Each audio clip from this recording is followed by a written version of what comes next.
Ghana is one of the countries where polygamy, particularly polygyny, is practiced. This signifies that a Ghanaian man has several wives or lovers. Polygyny is banned in Ghana, but it may be acceptable based on customs and culture. It is not as frowned upon as it is in the West. Indeed, groups are campaigning for its legalization. According to estimates, approximately 16% of Ghanaian women have partners who are married to other women.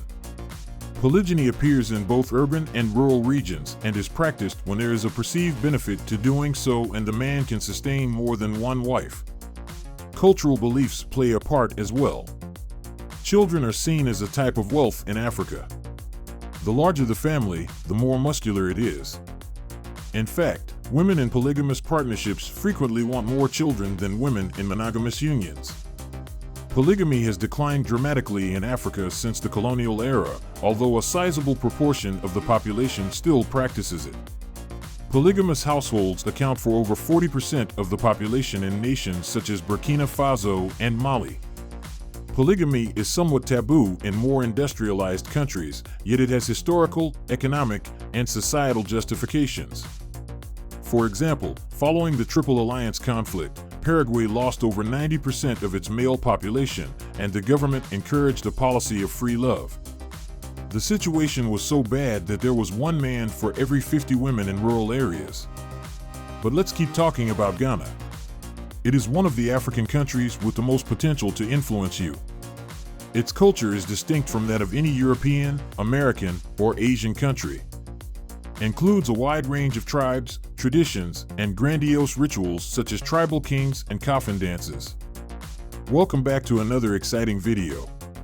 Today's video is about the fascinating realities of life in Ghana, unveiling polygamy, kings, tribes, and crucial taboos to avoid.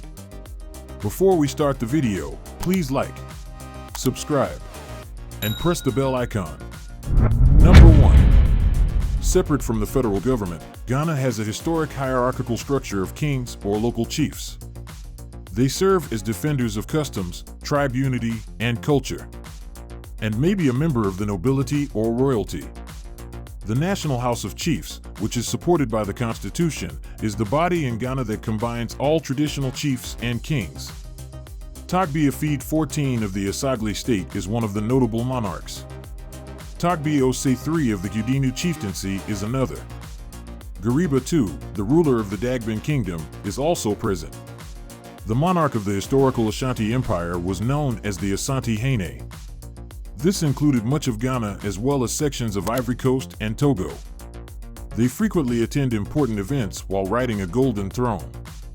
The Asante Hene's position is currently a subnational constitutional monarchy guaranteed by Ghana's constitution. Odomfuo Nana Ose 222 is the current Ashanti monarch. Number 2. Ghana, located in Western Africa, has been the site of numerous European voyages, primarily from Portugal, the United Kingdom, and the Netherlands, to trade in gold, which is abundant in the region. This territory was termed the Gold Coast because of its riches in this metal. The Portuguese colonized it first in 1482, then the Dutch in 1598, and ultimately the British in 1871. The region was also home to Swedes and Danes.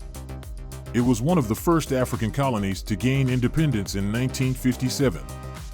Number 3. The title Ghana means warrior king. The official language is English, but the country also speaks Asante, Dangme, and Yu. Approximately 70% of Ghanaians are Pentecostal, Protestant, or Catholic Christians. Other minorities practice Islam or traditional African religions. Christianity arrived in Ghana in the 15th century with the arrival of the Portuguese and Islam with the trade of North African Muslims. Traditional religions believe in a supreme being and other gods who live in mountains, rivers, and trees. Christianity can coexist alongside beliefs in ghosts, witches, and demons that predate colonization. Number 4. Ghana is one of Africa's wealthiest countries, with an economy built on industry, particularly the automobile and shipping industries.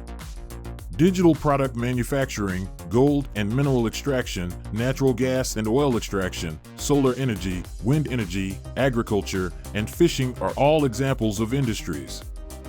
Fishing provides a living for nearly 2 million Ghanaians. However, fish catches have fallen alarmingly. Overfishing and global warming may be to blame, creating a challenge to solve. Ghanaian fishermen rely on fishing for a living, but overfishing prevents fish stocks from rebuilding. As temperatures rise, pelagic species such as sardines and anchovies may stop breeding. In general, the lower the atmospheric and water temperatures, the more fish are captured. Nevertheless, temperatures are rising. The human population is likewise increasing, necessitating more resources, but the fish population is not. As a solution, the Minister of Fisheries declared a 1-month closure of the fishing season. Fishermen and their families, on the other hand, live off their catches and cannot afford to go so long without catching because they have no other source of income. This overfishing problem, however, is not limited to Ghana. It also exists in developing countries such as Indonesia. Vietnam, India, and Peru are among the countries involved. Number 5. Accra is Ghana's capital and largest city, with a population of about 2 million people. The climate is dry tropical, near to semi-arid, with little temperature change and highs of 118 degrees Fahrenheit. In March, the temperature is 4 degrees Fahrenheit, with lows of 62. In August, the temperature is 6 degrees Fahrenheit. Accra's population has expanded significantly as a result of higher employment and earnings in cities, and it is predicted to grow by more than 1 million in the next 10 years. The majority of rural Ghanaian immigrants moved to Accra, resulting in a population of roughly 5 million people in the greater Accra region, with approximately 40% of them living in slums. Furthermore, this has resulted in increased air and plastic pollution. Number 6. Ghanaians have a remarkably young median age, at 21 years old. In comparison, the population in Japan is close to 50 years old, as is the population in Germany, Italy, Greece, and Portugal, among many other industrialized countries. As a result, Ghana has a large number of children and teenagers, with a fertility rate of roughly 4 children per woman, down from 7 children per woman in the last 50 years. However, this is far from the case in Nigeria, where women have 7 children on average. To Mali or Chad, where women have an average of 6 children. It is also distant from developed countries with 1 kid per woman, such as Taiwan, South Korea, Singapore, or Puerto Rico. While most developed countries are experiencing a reproductive problem, the number of children per woman in Ghana and Africa is high, albeit it is dropping as the continent develops. Number 7.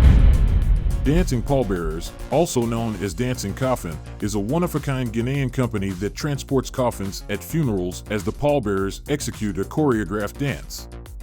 This dance service is priced as an extra and is not required to be hired. One of their dances became popular on the internet and became a meme in 2017.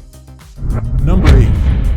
Soccer is the most popular sport in Ghana, followed by boxing and basketball. The national soccer squad is one of the best in Africa, having competed in 4 of the last 5 World Cups, including the one in Qatar in 2022. However, they did not compete in the one in Russia in 2018. Abedi Pele, Anthony Yobo, and Michael Essien are 3 of their greatest historical players.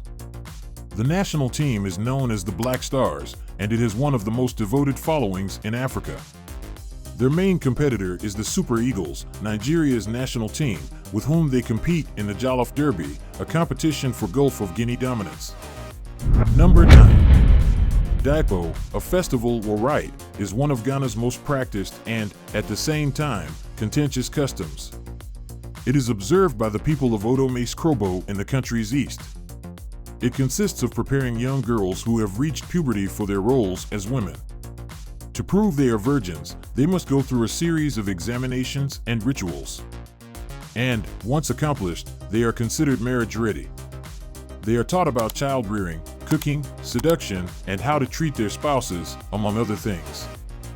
Number 10. Ghana has a tropical monsoon climate, with a dry season in winter and a rainy season in summer.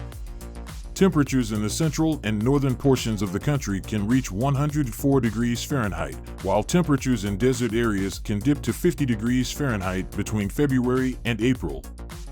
Number 11. It is home to approximately 30 million people and covers an area of 91,990 square miles.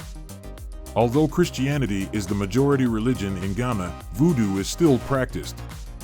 Women, particularly in the country's north, can be accused of being witches, performing rituals, and casting spells. Persecution led to the establishment of refugee camps, such as the Gambega Witches Camp, which houses women suspected of practicing black magic.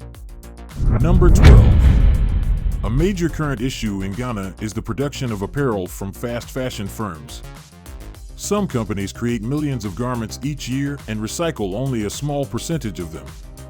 The remainder is shipped to areas like Accra, where mountains of garments end up in waterways.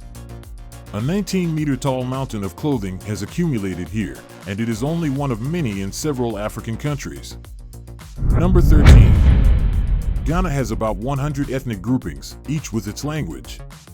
Languages from the same family, on the other hand, can usually understand each other. Ghanaians are the dominant ethnic group. Their ancestors came from a nomadic migration from Nubia to the Gold Coast.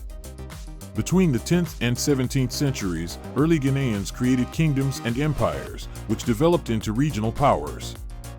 Number 14. The Asante or Ashanti are an Akan ethnic group indigenous to the Ashanti region. They were once a great empire that was created in 1670.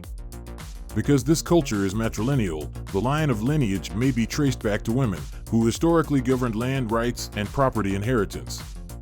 Asante Twi is the official language of the Ashanti area, and about 9 million Asante people speak it. This language is used in elementary school and primary school for literacy. Tone, vowel harmony, and nasalization are some of the language's distinguishing characteristics. Number 15. The Fanti are a southern Ghanaian tribe who migrated from the Techiman region in the 17th century. Tribe members established themselves in a number of minor nations, each with their own Fanti leader, who had to be of royal descent. There are estimated to be 2. There are 5 million Fanti people who are descended from 12 patrilineal clans. Number 16. Members of the Yui tribe, one of Ghana's most well-known tribes for its rituals and musical culture, make up approximately 11% of the population. They come from Togo and the Volta region. They primarily work in agriculture and fishing. However, in recent years, they have incorporated into a variety of occupations, such as weaving and other trades, which enable them to survive when rains are scarce. Number 17. The Dagambas, who primarily inhabit northern Ghana and account for half of the local population, are the second most populous tribe. Depending on the district in which they live, they speak a variety of languages. Dagbani is the primary language, and it is spoken in 9 of the 13 northern districts. Number 18. St. George's Castle, often known as Elmina Castle, is a significant monument in the country. It is a fortified castle built by the Portuguese in the 15th century and is the oldest European structure south of the Sahara. It began as a commercial post and eventually became a stop on the Atlantic slave trade route. Number 19. Mole National Park is the largest wildlife sanctuary in the country. Hippos, elephants, and buffalo, among many other animals, reptiles, and bird species, can be found here. The reserve prohibits hunting. Rangers also guard it, but poaching occurs. The hunting and sale of pangolins, which are sold live in local markets, is a specific issue. Number 20. Kakum National Park is an excellent trekking destination. There are 40 animal species, 300 bird species, and nearly 600 butterfly species there. Canopy Walk, a series of observation platforms linked by suspension bridges that ascend 98 feet above ground level, is a popular attraction in this park. This park is located near the city of Abrafo. Number 21. Bujua Beach, located 18 kilometers from Accra, is one of Ghana's most tranquil beaches. Takoradi is around 6 kilometers away. Its critical distinguishing trait is that, unlike other Ghanaian beaches, its waters are tranquil. Number 22. The Dagamba tribe is the most populous in Tamale. It is notable for its stunning mosques, artisan shops, and live music and dance performances. In Tamale, you may also sample interesting native cuisine. Number 23. Bodie Falls, located in Ghana's eastern region, attracts visitors from all over the world. There is a female waterfall and a male waterfall, according to the locals. They also predict that when the water volume increases, the falls will mate. As a result, a mating ritual is planned. Number 24. The Volta area is Ghana's least frequented, but it still needs to be worth visiting because it contains various tourist attractions such as mountains, waterfalls, and lakes. Lake Volta, which covers a size of 282 square kilometers, is located in this region of 6 square miles of land. Number 25. The Aburi Botanical Gardens is one of the most beautiful places in Ghana. It was built in 1890 in the town of Aburi and spans 158 meters, 15 acres. You can have a picnic here and enjoy the peaceful connection with nature. Number 26. There is a sacred crocodile pond in Pega, where people believe the reptiles guard the souls of the village's deceased. A fascinating aspect is that the deaths of several of these revered crocodiles have coincided with high-profile deaths in society. Number 27. Lake Bosom, a crater produced by the impact of a meteorite over 1 million years ago, is Ghana's sole natural lake. It is regarded as a sacred site, and it is thought that after death, the spirit goes there to say goodbye to Asisia, the Ashanti goddess of the earth and fertility. Number 28. In northern Ghana, huge epigeel nests, sometimes known as cathedral termite mounds, are termite nests that protrude from the ground. They can grow up to 8 meters tall and are oriented north to manage temperature. Number 29. Agbadza, an old rhythm that was initially a battle dance, is practiced in Ghana and other African countries such as Togo and Nigeria. It is now commonly used to accompany weddings, gatherings, and funerals. Number 30. A fantasy coffin is a style of coffin built in Ghana that is intended to symbolize the deceased's occupation, hobbies, or interests. These coffins are frequently vividly painted and ornate, with components such as tools, animals, or other objects commemorating the deceased's life. They are often costly and can take months to make, but the expense is beneficial because it ensures the departed has a befitting send-off. Number 31. Accra hosts the Chale Wote Street Art Festival, which brings art, music, dance, and performance to the streets. Its primary goal is to facilitate exchanges between local and international artists and supporters.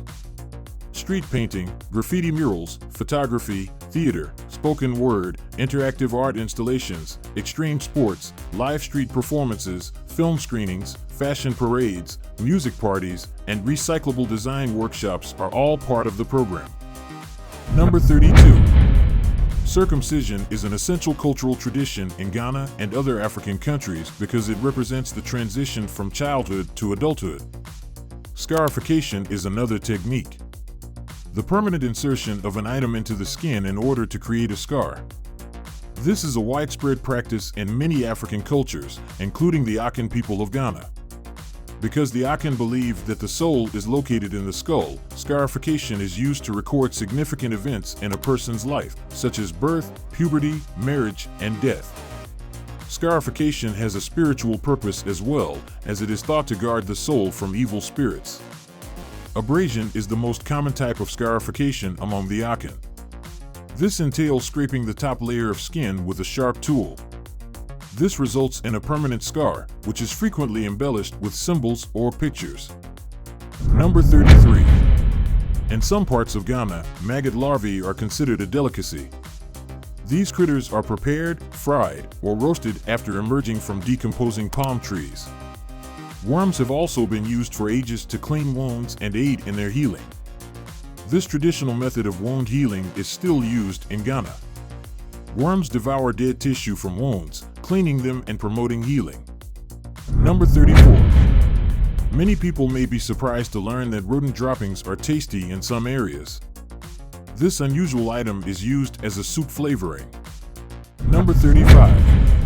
Kent is a traditional Ghanaian ceremonial fabric used as the national garment. It is hand-woven on a petal loom and is made up of approximately 3 horizontal strips and sewn together 9-inch broad strips. The textiles are available in a variety of colors, sizes, and designs. Number 36. Ghanaian cuisine combines indigenous flavors with foreign influences such as European and Indian. With components including yam, cassava, corn, beans, plantains, and rice, it's usually hot and spicy. Tropical fruits and vegetables help to round out the diet. Sauces, which are often eaten with rice, are cornerstones of Ghanaian cuisine. Many tomato-based stews and numerous fish dishes can be found in their cuisine. I'll demonstrate some of the most popular dishes. This is tilapia banku. This is red. 1000 is the number. This is a coffee-deprived dude. Number 37. For years, Ghanaian women have made shea butter, which they use for skin and hair care, as well as food and medicine. Men are currently cutting down these trees, leaving the women who rely on this activity without a source of income. Number 38. Ghanaians, in general, place a high value on social behavior, family, and dignity.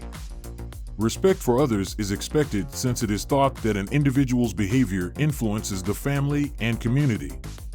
It is considered impolite to neglect and not greet someone when visiting someone's home, and it is expected that everyone, including youngsters and babies, be greeted. It is usually customary to greet the oldest person in the room first, avoiding motions or gestures with the left hand. If you ask someone out for a meal, an event, or a date, the inviter is expected to pay, and forcing the guest to pay is regarded as quite disrespectful. Foreign women wearing more daring attire are not permitted. It is usual to pour the final drops of alcohol upon the ground for the gods after drinking. Ghanaians who do not drink may touch the drink to their lips without drinking it as a gesture of thanks and then spill it on the ground. Ghanaians, on the whole, are indirect communicators. They avoid saying or transmitting anything that would anger the other party. Number 39. In Ghana, everyday greetings and responses include maki, which means good morning, and maha, which means good afternoon. Wa. Hello and good evening. How are you doing? I am healthy by the grace of God. Thank you very much. Please accept my apologies. Number 40. Ghana's currency is the cedi, which means kawi. Kawi, shell. Throughout West Africa, shells were utilized as currency. Are you a Ghanaian, or have you visited the country? Other facts or places to visit should be added in the comments. If you want to learn more about another African country, watch this film about Mozambique, one of the continent's least visited countries. Thanks for watching the video. If you enjoyed it, please like, share, and subscribe to our channel for more exciting content.